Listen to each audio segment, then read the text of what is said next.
Welcome to the PCOS Diva podcast. My name is Amy Medling. I'm a certified health coach and founder of PCOS Diva. My mission is to help women with PCOS find the tools and knowledge they need to take control of their PCOS so they can regain their fertility, femininity, health, and happiness. Today's PCOS Diva podcast is sponsored by the 7-day Discover Your PCOS Diva Jumpstart program. Jumpstart is the place to begin when you're ready to commit to yourself and jump into your healing journey. Learn step by step how diet, lifestyle, and mindset changes can get you on the right path. You'll be thrilled to feel your energy return, brain fog lift, acne begin to clear, and so much more. Visit PCOSdiva.com/jumpstart for more information and to get started today. If you haven't already, make sure you check out PCOSdiva.com. There I offer tons of great free information about PCOS and how to develop your PCOS diet and lifestyle plan so you can begin to thrive like a PCOS diva. Look for me on iTunes, Facebook, Pinterest, and Instagram as well.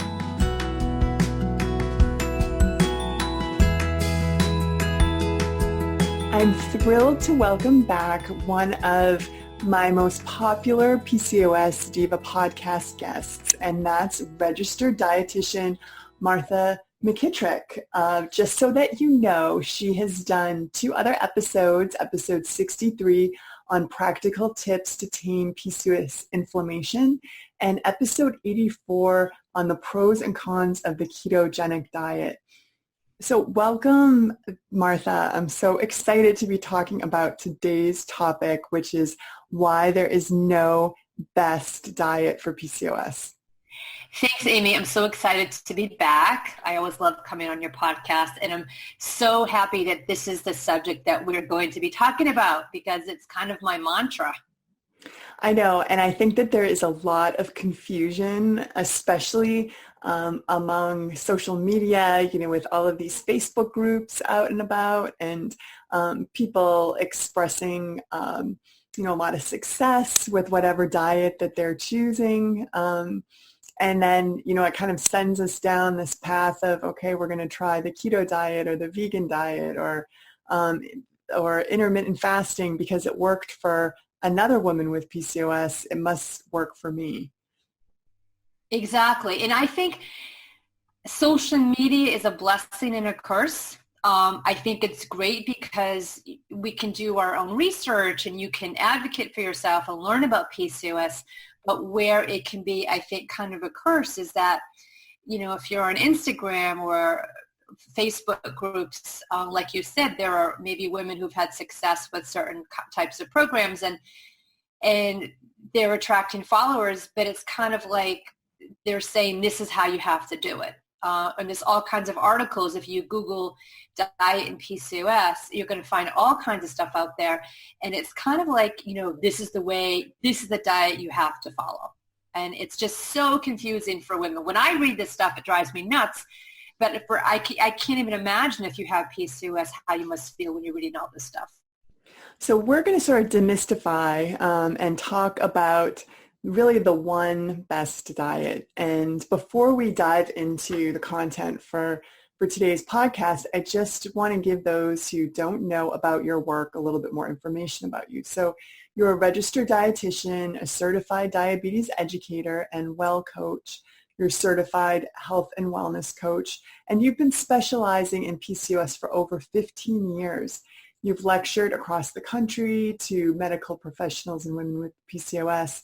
You've been published in many medical journals, and you wrote 2 chapters in a book about PCOS. It was one of the first books that I read about PCOS, which was A Patient's Guide to PCOS by Dr. Walter Futterwright. And you are also on the Health Advisory Board for PCOS Challenge. I know I see you at a lot of the PCOS Challenge events. And you're just, you're really immersed in this PCOS world. And so I think that you're, really one of my go-to guides for nutrition for women with PCOS. So I'm glad you're here today sort of talking about really what's the one best approach. And I just want to call out your Instagram page. You have a great Instagram page, and you had a really good meme about why there is no one best diet. I mean, I was talking about sort of the one best approach, but one best diet. So I thought that was really informative, and I was hoping that you can kind of talk a little bit more about like what was on that meme and what do we have to consider when we're looking at, the best way of eating for us. Yeah, I mean, I don't have PCOS, but I'm super passionate about it, and I just find it's very interesting, and I think kind of helping to treat women, diet and lifestyle play a huge role in it.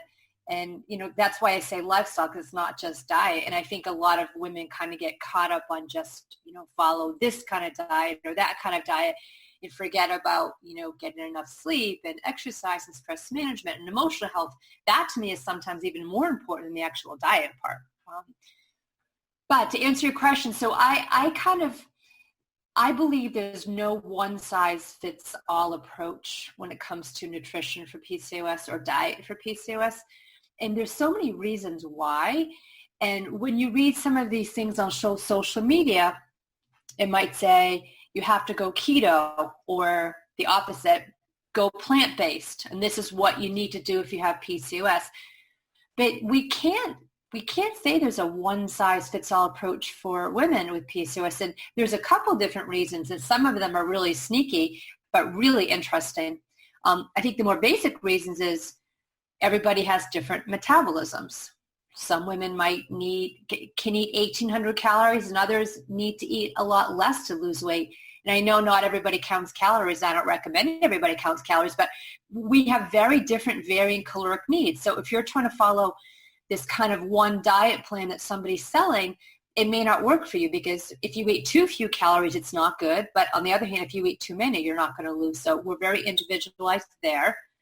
We have different activity levels. If you're very, very active, you may not do well on a very low carb diet, because you need carbs for energy, and that can actually backfire, and you can make your symptoms worse. There's different degrees of insulin resistance. Some women are not as insulin resistant as others. In my experience, I found the more insulin resistant you are, you might need to be a little stricter with your carb intake. But again, it depends on the woman. So every single woman with PCOS does not have to be on a really low carb diet. Yeah, I wanted to just interject my personal experience. So I tend to be more on that sort of thin phenotype of PCOS. I never really had insulin resistance come up on my blood work, but I know I do have a degree of insulin resistance. And for me, I cannot go without any grains, because it makes me feel very shaky. I don't feel grounded. So I have to have some type of grain in my, like rice or oats in my diet, to just sort of make me feel stable. In my experience, a lot of women who are more insulin resistant tend to feel better without as much grain. But Exactly. And they have done studies where when lean PCOS women tend to have increased rates of hypoglycemia, which is exactly what you just said. If you don't have enough grains, or if you go too long without eating, you can get these really shaky, bad feelings. So you're right. So that's why there's no one-size-fits-all approach for carb intake, for sure.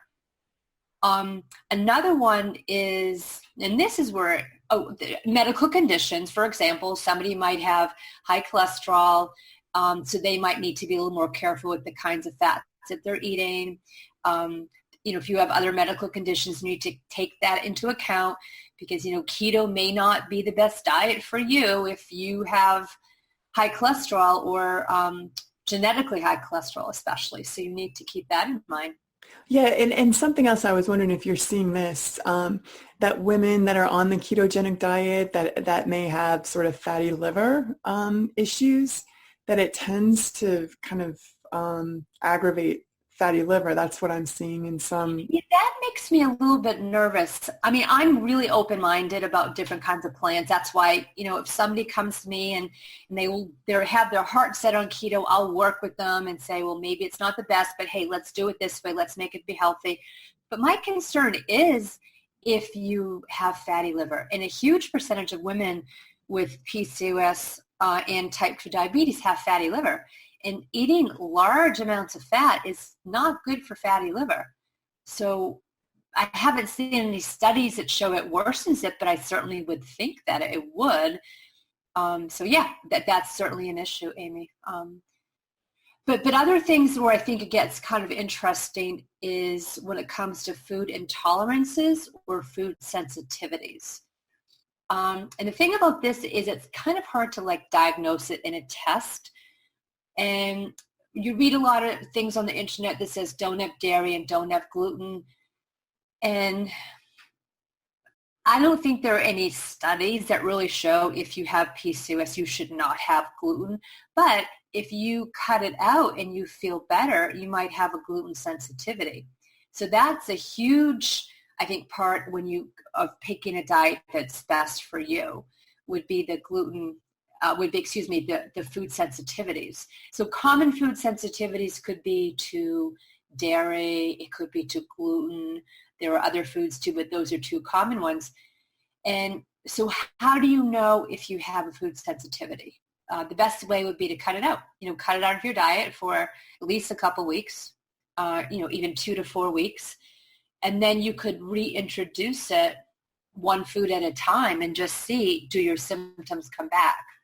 And if they do, then you know that you might have a food sensitivity to that particular food. But I don't think automatically every woman with PCOS needs to cut out gluten. And I know that's on a lot of the social media accounts, is that you have to go gluten-free if you have PCOS. And I really believe it depends on the woman. I have lots of women who say, hey, when I have gluten, I don't feel well. I might have some stomach issues, or I have achiness, or my PCOS symptoms get worse. But when I cut it out, I feel better. Then you know what? That's great. Don't have it. I know for me, it's not so much like stomach bloating. It's the mood. When I have it, I get very kind of depressed and irritable to the point where my husband can sometimes tell if it slipped back into my diet. Yeah. So it really more I think it's inflaming my gut and brain. That's my theory. Yeah. And I would say that gluten can cause inflammation in people who are sensitive to it. And there's all different symptoms. Like you said, it's irritability, it's mood.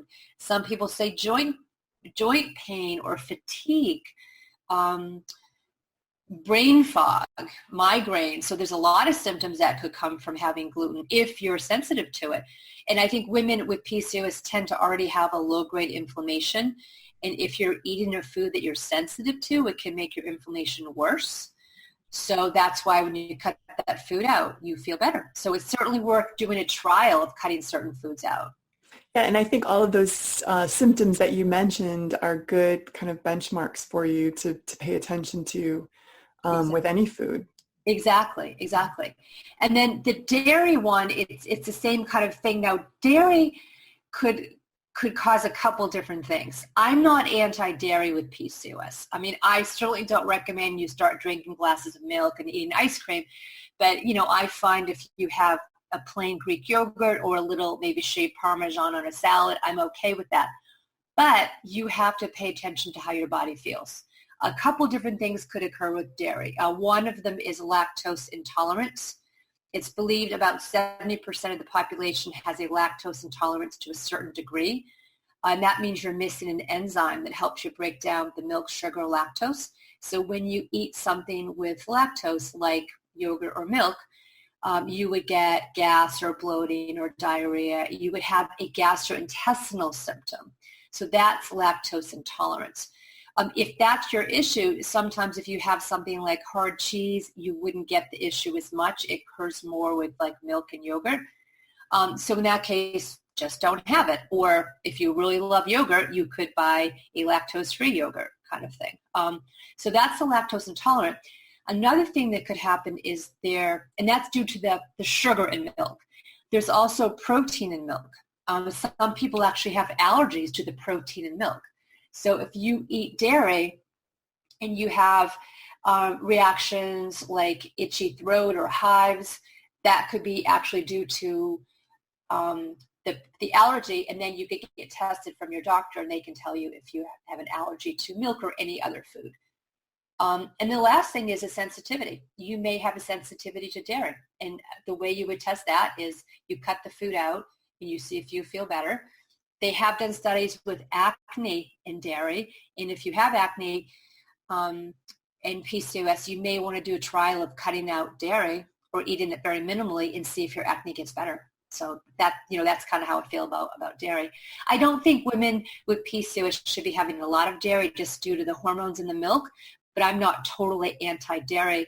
And I think it also depends on the kind of dairy that you're having. Like if you had like a Greek yogurt or something that's fermented, that can actually help with the good bacteria in your gut, which is a really good thing. So I would say if you are going to have dairy, I would rather see you have something fermented like kefir or yogurt over milk. I often say to think about cheese, like you had mentioned, just a little Parmesan on a salad or an entree, and to think of cheese as like a garnish. I know so many are, I think, addicted to cheese and think of cheese as really your protein in a meal. And I just don't think that that's the right approach to looking at dairy. I agree. And also think about cheese, like what does it often go along with? Pizza, lasagna, maybe on pasta. So like you said, if you have a little cheese in a salad, that's different than having something where there's like a lot of cheese in your main meal. So that depends. And the food sensitivities, I just wanted to call attention to the podcast I did with Dr. Margaret Nicholas, and we'll put that in the show notes. But she talks about food sensitivity testing, and my husband and I did the tests that she talks about on the show. And my husband found out that he's highly allergic to cinnamon. And, we never really put two and two together until we got those test results. And now he really can tell when he's had cinnamon. It makes him feel really kind of logy for the rest of the day. And, he can kind of feel it in his mouth too. His mouth gets kind of raw. But you'd never think cinnamon would be something that you'd be allergic to. So I think that there's a lot of different foods you could have sensitivity to. Exactly. That's so interesting. Wow. I'm going to have to listen to that podcast. And then the next thing is a food, going back to the food intolerance, there is a condition called IBS, which can affect up to 20% of the population. It's so common, and that's one of the areas that I specialize in my practice. And some studies say that it might even be more common in women with PCOS. That's because of the altered gut microbiome. But in any case, it's very popular. It's very common in general. And what that means is when you consume certain sugars and fibers, they ferment in the intestines and they can cause diarrhea, gas, bloating, constipation, pain. And it's like from really healthy foods too, foods like asparagus or blackberries or hummus or garlic or onions, apples. And these are foods that I generally encourage my patients to eat. But if you have IBS or like an undiagnosed IBS and you're eating a lot of these healthy foods, it might be causing you a lot of like bloating and an uncomfortable feeling. And the good news about that is if you go on, it's called a low FODMAP diet, that can actually help you with your symptoms because you're cutting down on these fermentable carbohydrates. You don't go on this diet long term. You go on for like 2 to 4 weeks. So you cut these fermentable carbohydrates out. And then very systematically, you will add the food groups back in so you can identify which food group causes you the problem. Is it the oligosaccharides, which is onions and garlic and beans? Or is it the polyols Or is it the fructose, which has a lot of fruit? So it doesn't mean you have to be in this diet long term. But the people who I've worked with who've gone on this diet, some of them just said it's changed their life because they were always uncomfortable with these GI conditions, and their stomach was always really bloated. And now they figured out they can't have onions and garlic or foods in the oligosaccharide group. So that, to me, is really interesting. And I find a lot of women who think they're sensitive to gluten, when you cut out foods that have gluten, usually it's like pasta and bread and that kind of stuff, those foods also have oligosaccharides in it. So you might actually be having a problem with the oligosaccharides versus the actual gluten, but you feel better because you've cut these foods out. So it's worth looking into that if you have a lot of those symptoms of the gas, the bloating, the diarrhea, or the constipation. Do you have more resources about FODMAPs on your site? I do, but a really good resource would be Monash University. There's a Monash app, and they're the ones that kind of where the low FODMAP diet originated, and they have really some great information on it. So that's a good one. There's another dietitian. Her name is Patsy Katsos. It's Catsos. And another dietitian is Kate Scarlatta. And these are dietitians who specialize in IBS, and they have fantastic blogs and free downloads. Great resources. Thank you. Yeah. So now is where it gets really interesting. So we've talked about metabolism. Oh, food preferences. I forgot to talk about that. That's really important because if you love meat and your doctor said go on a vegan or plant-based diet, like that's probably not going to work for you. Or if you feel like you really need some chicken or fish at your meals, a plant-based diet may not work for you. So I'll just share a little story. And I don't know how you feel about kind of like that blood type diet, but I do think that there's something to being like an O blood type and needing animal protein. My sister has tried her best to be a vegan. You know, you go to her house, she's got all of these vegan cookbooks, and she kind of jokes around that she's, a vegan, but a couple times a month she needs to go have a prime rib because she's just craves meat so bad, and that's what her body's telling her it needs. So it's, and I don't know, I've seen that in a lot of my clients too, that the O's seem to need to have animal protein. Yeah, I mean, I think you have to listen to your body. Yeah. If you feel like just having, beans or grains and vegetables, if it doesn't hold you long enough, then you really need to have some the meat, fish, or chicken in there. You have to pay attention to your body. And then obviously if you're plant-based, keto or a very low carb diet is not going to work for you because there's just nothing left for you to eat. So you have to take that into account because we're looking at like an eating plan for life. This is not something you do for a couple of weeks and then you go back to whatever. It needs to be something you can stick to. So you need to keep your food preferences in mind. But the areas I find really interesting would be genes. This is, I think, where everything's really heading in the direction is personalized nutrition, where you can have your genes tested and they'll be able to tell you like what kinds of diets work better for you or how your body responds to certain nutrients. I know, Amy, we were just talking before the podcast about 23andMe, and you said you had yours done and I had mine done. It doesn't give you that much information yet. I think it said I'm like a slow caffeine metabolizer, and if I eat saturated fat, I'm not going to gain weight or something like that. Yeah, I think they just put out a new marker for type 2 diabetes too. Yes, yeah. Yes. And I think it said I have an average risk of type 2 diabetes. It doesn't really tell us much. So I think this is an area maybe in the next 5 or 10 years it's going to explode, and we might get a lot more information on it. Right now, it's interesting, but it's not that helpful yet, but that's where I think it's going, is personalized nutrition. But the area I'm super interested in is the gut microbiome. And this, to me, really helps explain why there's no one-size-fits-all diet approach for people. It's because we all have about 5 pounds of bacteria living in our gut, and they metabolize food differently. So here's an example. They did this really interesting study at the Weizmann Institute of Science where they had about 1,000 people, and they had them wear continuous glucose monitors. They tested their blood sugar, their genes, they looked at their medical history, and they did samples of their gut microbiome. And basically what they found is that people would respond very, very differently to different kinds of carbohydrate. For example, if somebody had jelly beans, or if somebody had a banana, or somebody had whole wheat bread, you would expect the whole wheat bread would have a slower rise of blood sugar. But in some people it did, but in other people, when they had the jelly beans, there was a slower rise of blood sugar. And that's so interesting. Yeah, it was fascinating to me. And so they were able to bring it all down to the gut microbiome.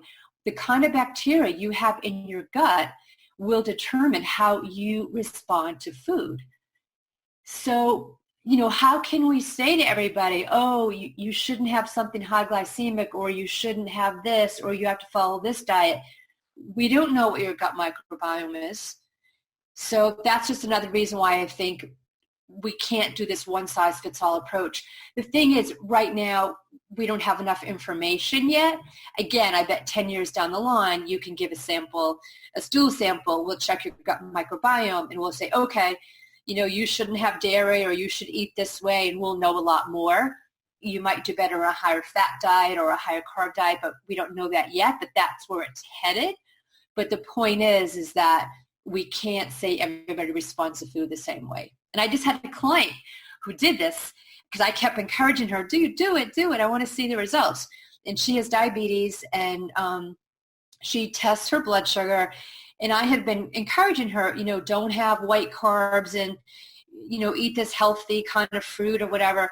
And when she had this done by a company called Day 2, they said that she could eat these foods that I was really saying she shouldn't eat because it wouldn't really raise her blood sugar, and that she should limit another healthy food like an apple or something. And she now is testing her blood sugar, and she's seeing what they're saying is actually true. And this, again, is based on her gut microbiome.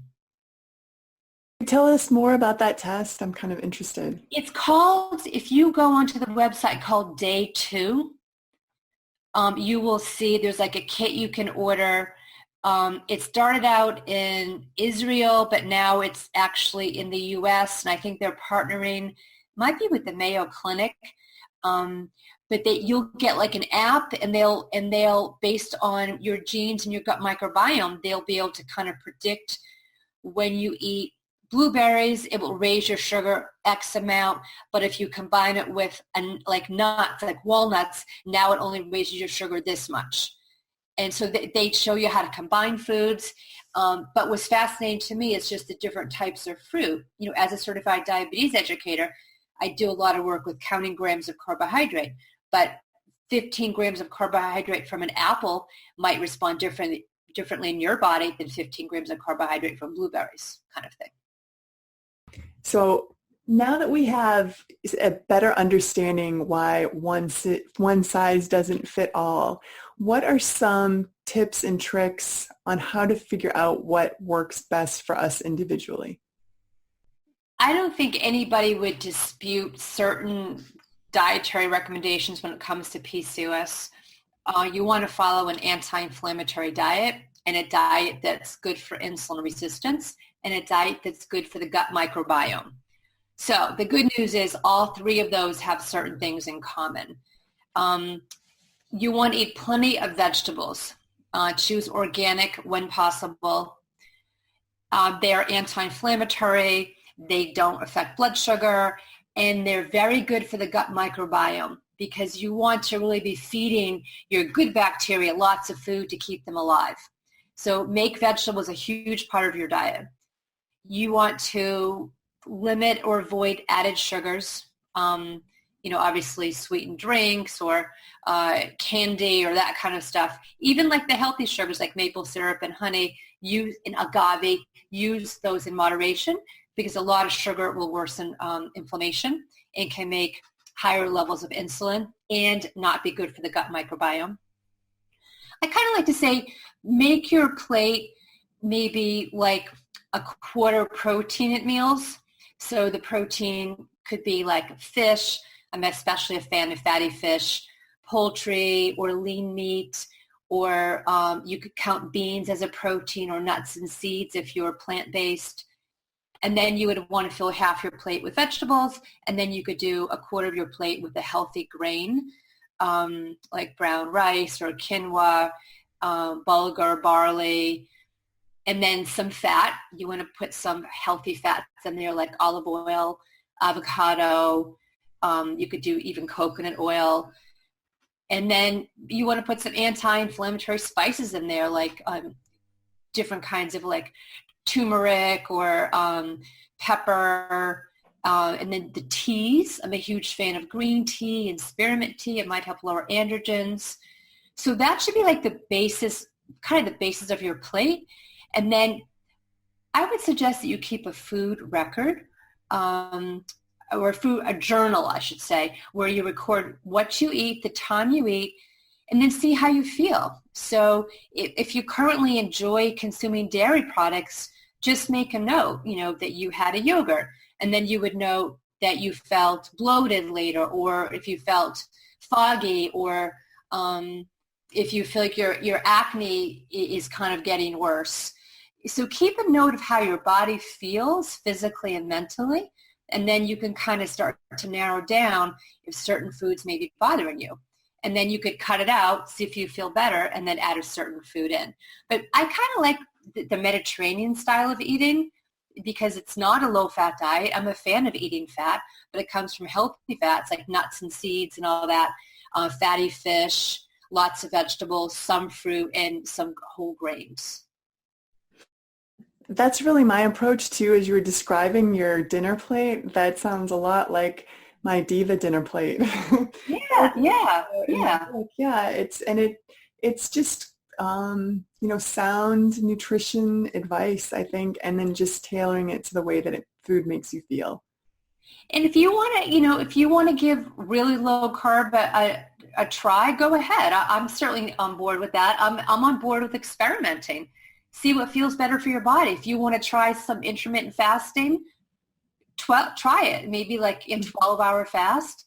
But I think the point is if you're following a plan and it's not making you feel good or it's causing you more stress, then it's not the plan for you. Like I tried keto, for example, just to see what it felt like.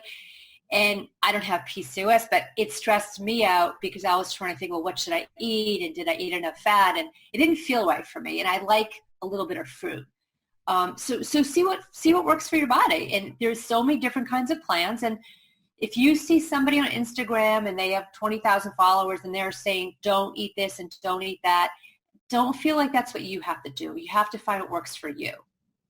Yeah, and you mentioned earlier in the podcast that, it's a lifestyle and it needs to be sustainable. I think that we really need to stress that this isn't a diet that you're going to go on and off. It needs to be something that you can follow over the course of a lifetime in a lot. 100%. And it needs to be healthy, because there are increased health risks with PCOS, diabetes and heart disease. And if you want to go on a very, very low carb or even keto diet and you like it, then that's fine. But just make sure you're taking in enough vegetables and fiber, things that you need to be anti-inflammatory and for the gut microbiome. So you need to keep health in mind as well. So let me ask you, what are some of your go-to websites or resources for finding, easy recipes, you can kind of prepare during the week to sort of stay on track with this healthy way of eating? There's so much on Instagram. I think you have to, I basically will Google things. I might just Google a salmon dish. On my website, marthamckittricknutrition.com, I do have free PCOS meal plans where they have a lot of recipes that you could just do a trial of like a week or so. But I get a lot of my meal plans, or I shouldn't say, my recipes online. I might even look on Instagram. I might look at salmon recipes. There's not one site that comes to mind that I think is great for meal planning or meal prep. Yeah, I kind of find that too, and especially with cookbooks. Like I tend to buy cookbooks, but then I only really use a couple recipes out of the, each one. I know. Right, they look pretty in your kitchen, but they take up space and you don't like all the recipes. That's why I think you can't go wrong with social media. Here is where social media is great. You can find any healthy recipes online. Yeah, and I love Pinterest as well. Yes, Pinterest is great. Um, so you had mentioned earlier how it isn't, managing PCOS, and it's not just about what you're eating. Tell us a little bit more about like the lifestyle factors and maybe some tips that you give your clients beyond food. I kind of like to think of managing PCOS as like a pyramid. And this is how I changed in the past 15 years since I started working with PCOS. I used to really zero in on the diet, cut back on carbs and eat a lot of vegetables. I don't really do that anymore. But sometimes when someone comes to my office for a session, I might spend the entire session talking about sleep and stress management, because you can have the best diet in the world, but if you aren't getting adequate sleep or dealing with stress or being active, it's not going to be the ultimate treatment. So it really has to be kind of like I said, a pyramid. So are you getting enough sleep? Like that, I might even say that could even be number one, because if you don't get enough sleep, how do you feel the next day? You're hungrier. You have more carbohydrate cravings. Studies have shown inadequate sleep increases the risk of heart disease, diabetes, of you gaining weight. So to me, like, sleep is huge. Yeah, go ahead. Go ahead.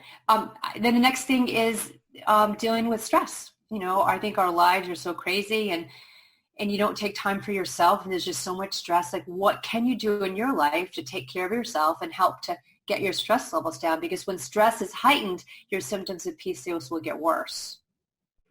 Yeah, and I think it's all interconnected. You can't out exercise a bad diet or vice versa.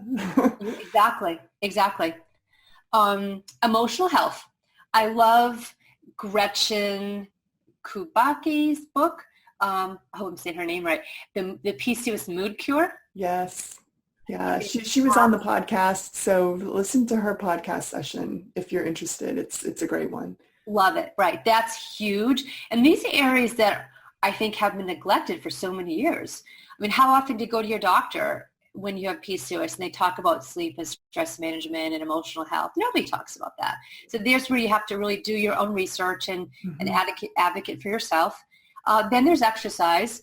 And I want to mention something here about exercise, is that I had a client come to me recently, and she wanted to train for a half marathon. And she felt good. She was running, but she was afraid because she was reading on the internet that you shouldn't run, that you should just do Pilates or yoga or whatever.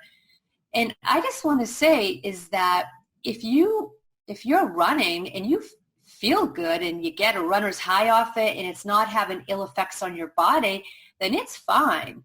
I just read something today where women were being kind of discouraged from doing really any kind of cardio, and it should all be very calm and soothing kind of exercise, and that's fine. I think there's a huge role of having yoga and Pilates in an exercise program and weight training. But if you want to do some high intensity interval training or some cardio and you feel good, then do it.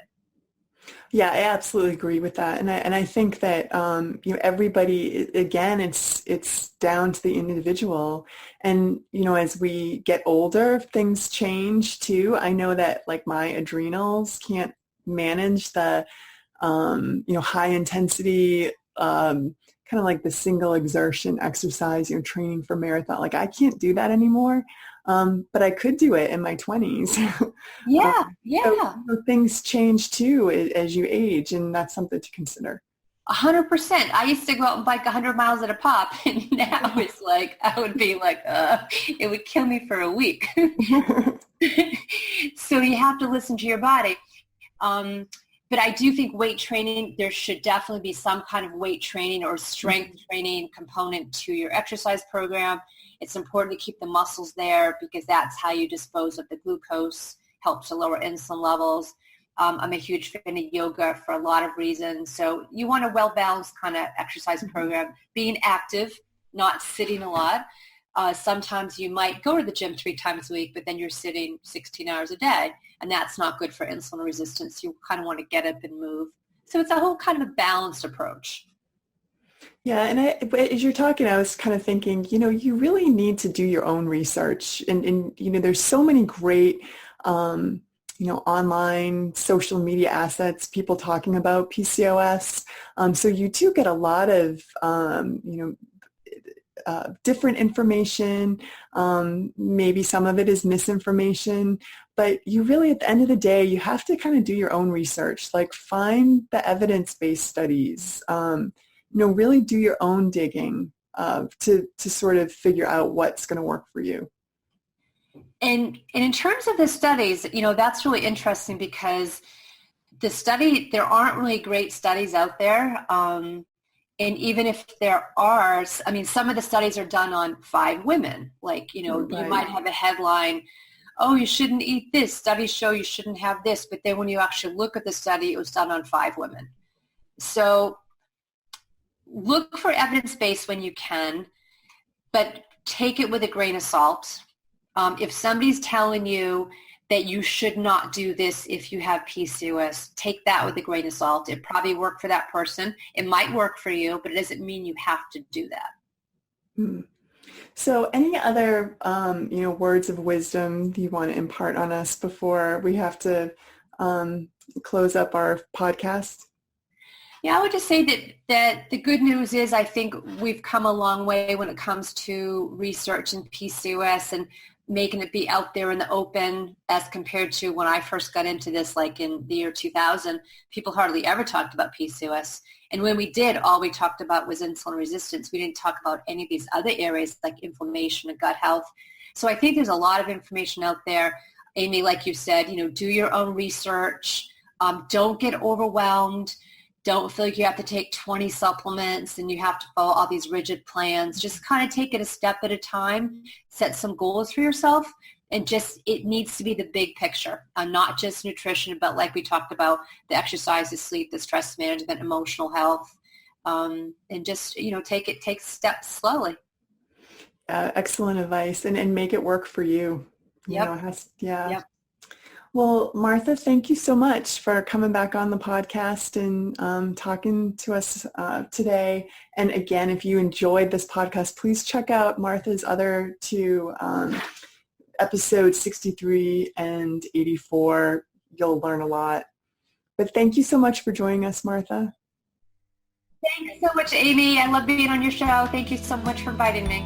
And thank you everyone else for listening. I look forward to being with you again soon. Bye-bye. Well, that wraps up our podcast today. Thank you so much for joining us on the PCOS Diva podcast. I hope you enjoyed it. And if you liked this episode, remember to subscribe to PCOS Diva on iTunes or wherever else you may be listening to this show. And if you have a minute, please leave me a quick review on iTunes because I love to hear from you. If you think someone else might benefit from this free podcast, please take a minute to share it with a friend or family member so she can benefit from it too. And don't forget to sign up for my free weekly newsletter. Just enter your email at PCOSDiva.com to get instant access and make sure you never miss a future podcast. This is Amy Medling, wishing you good health. Bye-bye.